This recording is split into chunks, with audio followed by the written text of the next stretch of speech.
Esta é uma versão da Helicon São Paulo.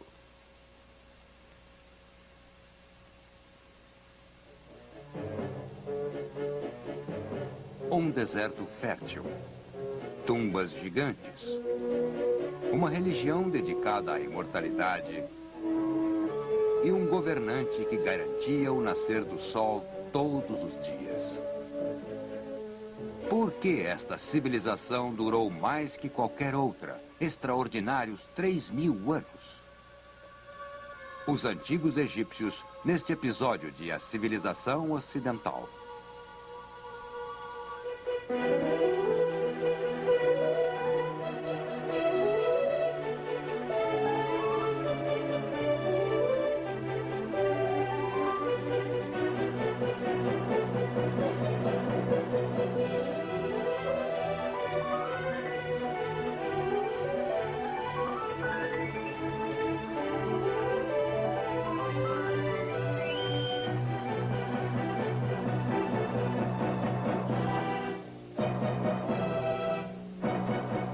E agora o professor da Universidade da Califórnia, Eugene Weber, em sua jornada através da história da civilização ocidental. A civilização ocidental tem seu início real no Oriente, que é onde o Sol nasce. Ali surgiram as primeiras civilizações de onde nasceram as nossas. É onde encontramos o crescente fértil, que alguns livros ainda descrevem como o berço da civilização e que, como podem ver, é uma porção realmente pequena da Ásia e da África, que vai da Mesopotâmia e Síria ao Egito. Mas é difícil enfatizar demais a importância deste pequeno pedaço de terra. Muitas das coisas que hoje consideramos banais tiveram suas raízes aqui, milhares de anos atrás. Desde o dinheiro em nossos bolsos até nossa atitude perante a imortalidade. É um paradoxo. Mas a maior parte do chamado crescente fértil é relativamente árido. Cerca de 5.000 anos atrás, as primeiras povoações urbanas existiam apenas nas margens de um rio ou de seus afluentes que não secavam durante o verão. Por outro lado, os três principais rios, Tigre, Eufrates e Nilo, muitas vezes causavam enchentes que transformavam os vales em pantanais. Assim, a agricultura dependia em muito do controle de inundações e da irrigação. Primeiro era preciso drenar a terra, depois era necessário mantê-la irrigada. Mas se você fizesse isso, teria um solo incrivelmente rico, que resultaria em safras regulares. Não uma, mas sim várias vezes ao ano. Assim, a terra era muito promissora, mas também impunha condições especiais sobre os agricultores. Os antigos egípcios costumavam mostrar o Nilo e seu relacionamento com ele em murais como este. A escavação de canais de irrigação e sua manutenção eram tarefas sociais até mais do que construir muros para defender a aldeia. E quanto mais crítica é a tarefa social, mais unida essa sociedade deve ser para cumpri-la. Aqui vemos homens medindo um campo a ser arado. O controle da água no crescente fértil também trouxe à sociedade um poderoso instrumento. As pessoas não conformistas eram excluídas da água. Em um clima temperado, como na Europa, geralmente há muita água, e ser afastado dela não chega a ser trágico. Mas numa zona árida, você pode morrer sem água, e isso também ajuda a explicar os primórdios da organização social entre as comunidades da região.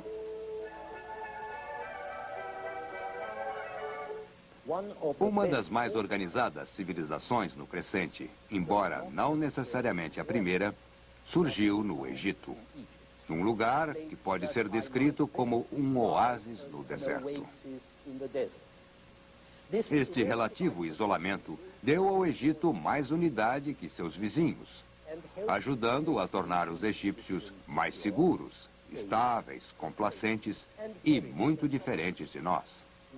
Nós somos dinâmicos, progressistas, curiosos e interessados na mudança, novidade e progresso.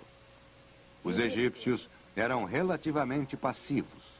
Não pensavam muito em progresso e estavam mais interessados na estabilidade, regularidade, repetição, conservação. Isto permitiu que sua cultura sobrevivesse intacta por incríveis 3.000 anos.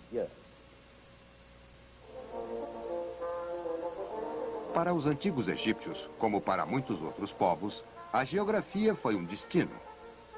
Somente o Nilo possibilitava a vida no deserto que o cercava, como podemos ver nesta cena com os pescadores. Foi então, cerca de 10.000 anos atrás, que a população do Vale Pantanoso do Nilo trocou a caça e a pesca pelo plantio irrigado. Durante milhares de anos, eles aprenderam como drenar alguns dos pântanos e transformá-los em terras aráveis, controlando a água do rio. Assim, o Grande Nilo servia como fonte de vida para os egípcios e fomentava a necessidade de esforço cooperativo e modo de vida organizado. Isto levou a muitos desenvolvimentos cruciais, até cerca de 3.000 anos antes de Cristo. Quadros astronômicos e calendários para acompanhar as temporadas agrícolas e a escrita para gravar todas estas informações. Os egípcios usavam um tipo de escrita pictográfica, os hieróglifos. Cada imagem, cada hieróglifo, originalmente representava uma palavra. Este, por exemplo, é o sinal para gado. Os egípcios também usavam sinais para representar sons e letras. Estes símbolos representavam os sons B, A e Z. E a palavra Ba-res significa bezerro. Mas como o povo egípcio era tão literal, eles sempre usavam desenhos ao lado dos símbolos. Eventualmente, eles descobriram algo mais prático para escrever. Um material que parece papel, feito de papiro, uma planta que nasce em todo o delta do Nilo. A graciosidade das folhas do papiro serviria de referência para o estilo das colunas egípcias mais básicas, pelo menos nas ruínas que hoje temos de seus templos. Assim, a cultura egípcia foi moldada por seu ambiente em uma centena de formas diferentes. Quando olhamos para o mapa, por exemplo, vemos que, embora o Nilo seja muito longo, ele só tem 10 quilômetros de largura, um oásis entre dois desertos escaldantes. Como o Egito é compacto e cercado pelo deserto, pode ser defendido contra ataques. E, por causa do Nilo, é uma terra de condições geográficas previsíveis. O rio sustenta uma sociedade estática em que a vida é bem segura e razoavelmente feliz, a julgar pelo tom confiante dos documentos mais antigos. Mas, acima do Nilo, havia uma força ainda mais poderosa, que era o Sol. O Sol que torna perfeito aquilo que brotou do rio e que queima com tanta força que parece divino. Como afirmou um egiptólogo, o Nilo exige que os homens coordenem seus esforços e o Sol revela a eles que uma única força governa o mundo.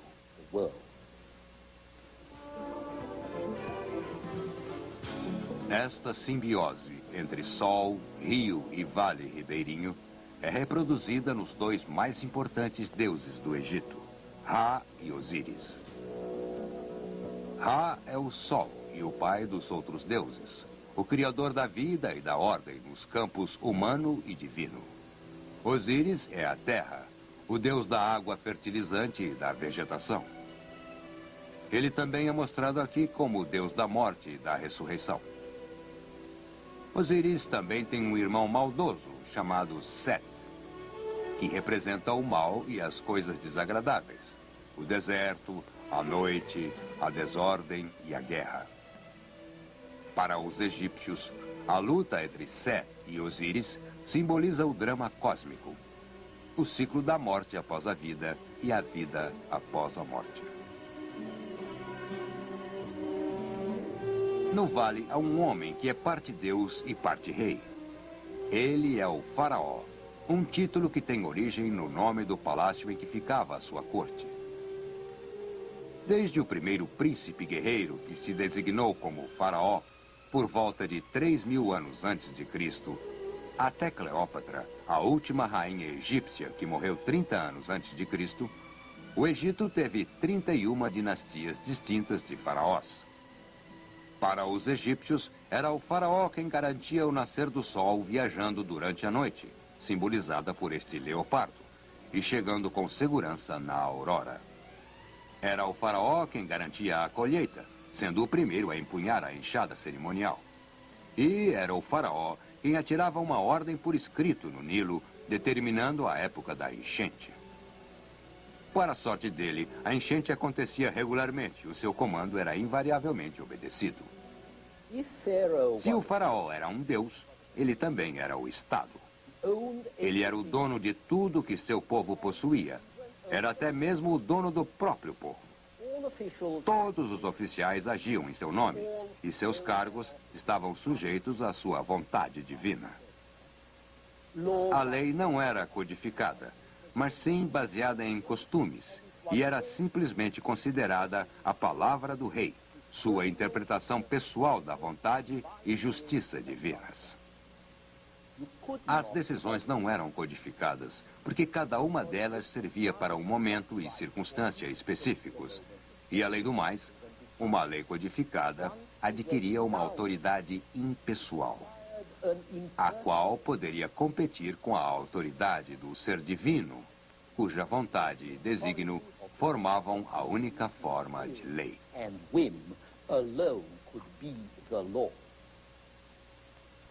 Somente o faraó expressava a verdade definitiva, a justiça, a bondade, a força cósmica de harmonia e ordem, que os egípcios chamavam de Mahat.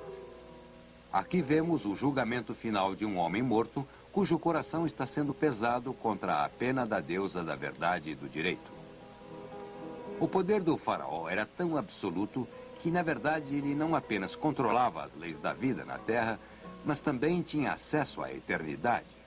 Somente ele poderia ter a certeza de uma vida permanente. Os outros só podiam desejar a eternidade servindo sua família e acompanhando o faraó para servi-lo no além. As pirâmides mostram a importância dos funerais de um faraó. Cada faraó buscou construir tumbas cada vez mais monumentais. A primeira pirâmide foi construída em Saqqara, durante a terceira dinastia, e pode até mesmo ser o primeiro exemplo de arquitetura em pedra da história. Ao lado da pirâmide, ainda podemos ver a tumba menor de um nobre. Acreditava-se que, se um nobre pudesse ser enterrado próximo da tumba real, e se ele deixasse registrados seus títulos na tumba, explicando como havia servido o faraó no passado e como ele continuaria a servi-lo no além, então ele teria a chance de acompanhar o faraó. Melhor ainda, é claro, seria ter sua esfinge dentro da tumba real, como este alto oficial da rainha Hatshepsut, que teve seu retrato gravado atrás das portas do templo para que pudesse alcançar a eternidade com ela.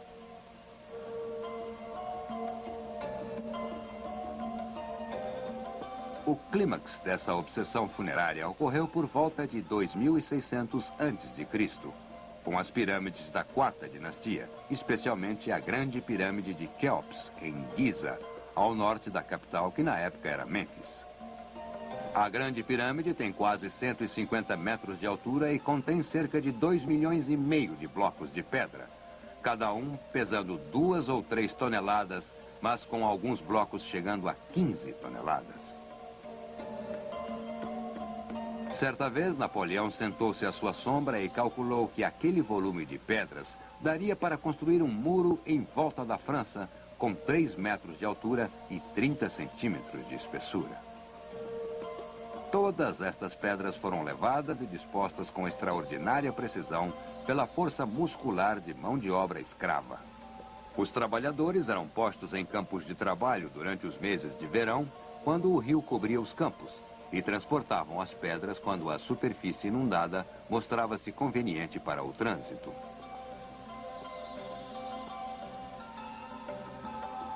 A Esfinge, na mesma área, também é monumental, com 73 metros de extensão e 20 metros de altura. Mas, pelo menos, não teve que ser transportada. Foi escavada de uma pedra que estava ali por acaso. Mas os monumentos egípcios mais imitados foram os obeliscos, cada um esculpido de um único bloco de granito, medindo entre 20 e 30 metros de altura. Hoje podemos vê-los nas capitais da Europa e, é claro, em Washington, onde, como sempre ocorre, os americanos aprimoraram o estilo original e fizeram um obelisco 5 vezes maior. Como nas pirâmides, os obeliscos representam e simbolizam a brilhante forma cônica dos raios do sol e também o desejo humano de imortalidade, a união com os deuses. Mas o esforço para construir esses monumentos não podia ser eterno. O peso sobre a mão de obra e os recursos da nação era demasiado. Entre 2500 e 2300 a.C., os reis da quinta e sexta dinastias construíram pirâmides bem menores. E com o declínio em tamanho, veio a diminuição da posição real, com simultânea elevação de sacerdotes e nobres. A cultura egípcia floresceu e brilhou neste período. Expedições comerciais foram ao Líbano em busca de cedro, Creta para o azeite de oliva e ao deserto para a mineração do cobre, e toda a nação avançou econômica e intelectualmente nas primeiras 4 dinastias. No início, tudo isso representou mais poder e glória para o faraó. Mas, à medida que o Estado se tornava mais poderoso e eficiente, o faraó precisava de um número maior de servidores. O governo tornava-se mais complexo.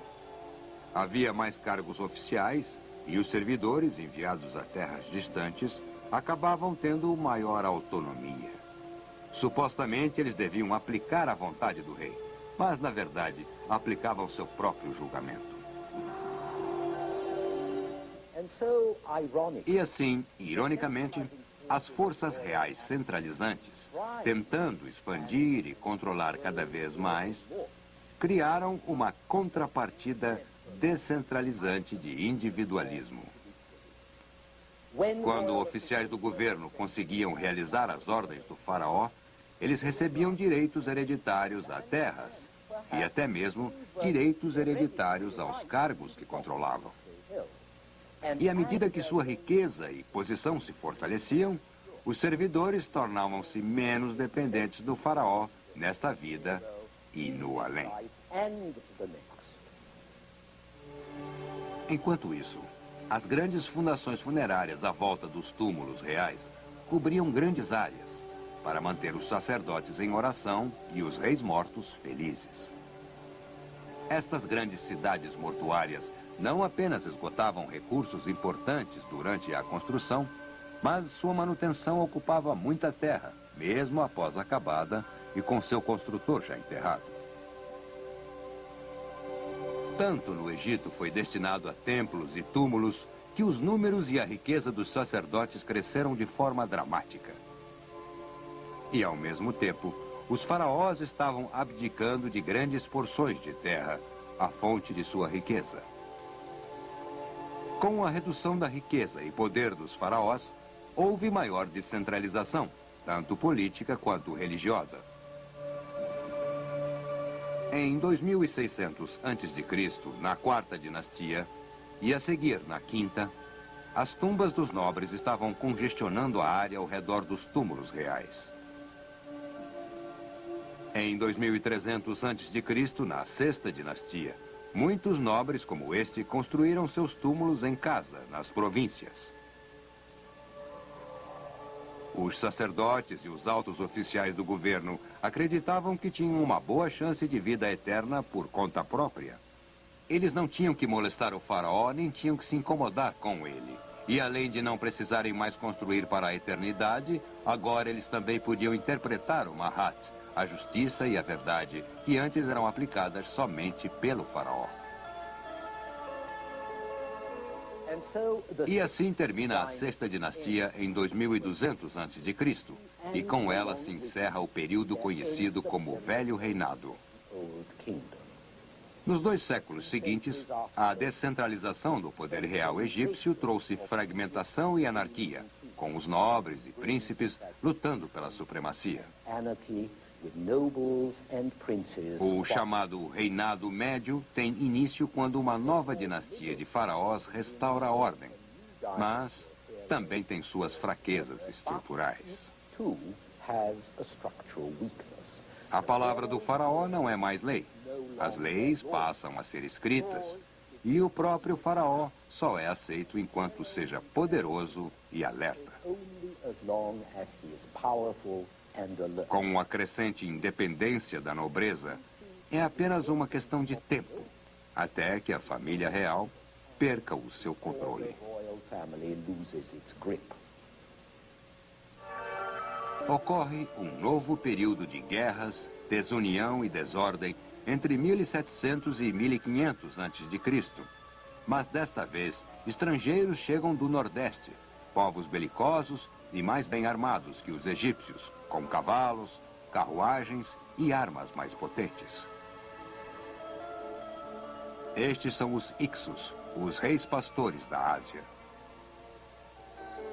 O Egito deixa de ser um oásis para tornar-se um campo de batalha.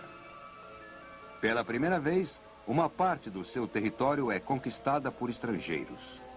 A profunda sensação de segurança que havia sido a pedra fundamental da sociedade egípcia estava quebrada.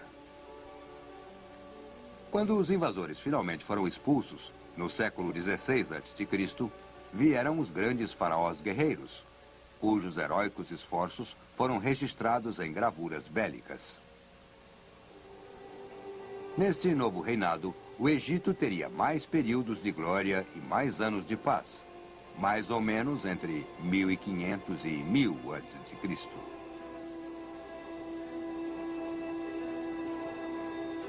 Aparentemente, a vida era boa durante esse período, pois é dele que hoje temos muitas pinturas de pessoas caçando ou comendo em banquetes, e em uma delas um cego toca sua harpa e canta.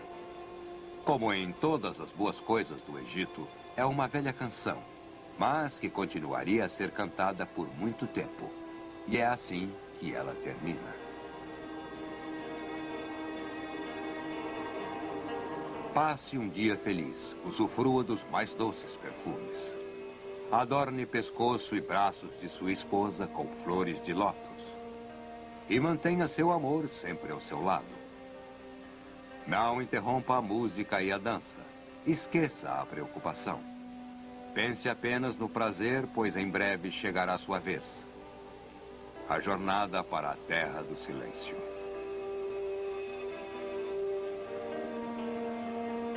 Isso era bonito, mas os egípcios jamais esqueceram a humilhação com os Ixos e tornaram-se nervosos e inseguros. O novo reinado enfrentou novas invasões e a nova classe de soldados profissionais e administradores passou a dirigir o país, sempre ao lado dos sacerdotes. Agora, o poder dos reis divinos era apenas uma fachada para uma rígida hierarquia formal e uma burocracia menos baseada em tradição e costumes do que em regras e leis, menos em Mahat do que na disciplina formal. Infelizmente, para o novo reinado, os egípcios preferiam gozar a vida mais do que lutar. O serviço militar sempre era impopular e os armamentos quase sempre ultrapassados. Assim, quando os egípcios enfrentavam exércitos mais fortes, geralmente perdiam, o que passa a ocorrer 1000 anos antes de Cristo. Após a conquista do Egito em 330 a.C. por Alexandre o Grande, ele foi governado pelos Ptolomeus, descendentes de um general de Alexandre, até que a última dinastia chegou ao seu triste fim com o suicídio de Cleópatra e a colonização por Roma.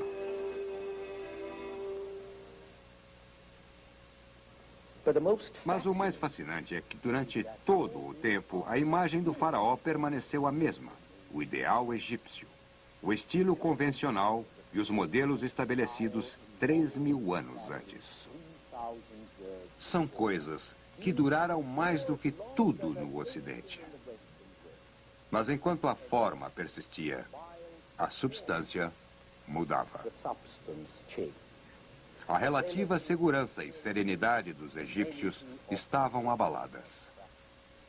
A canção do arpista continuou a ser cantada, mas suas palavras não tinham mais significado, ou apenas referiam-se a uma era dourada, muito remota e distante.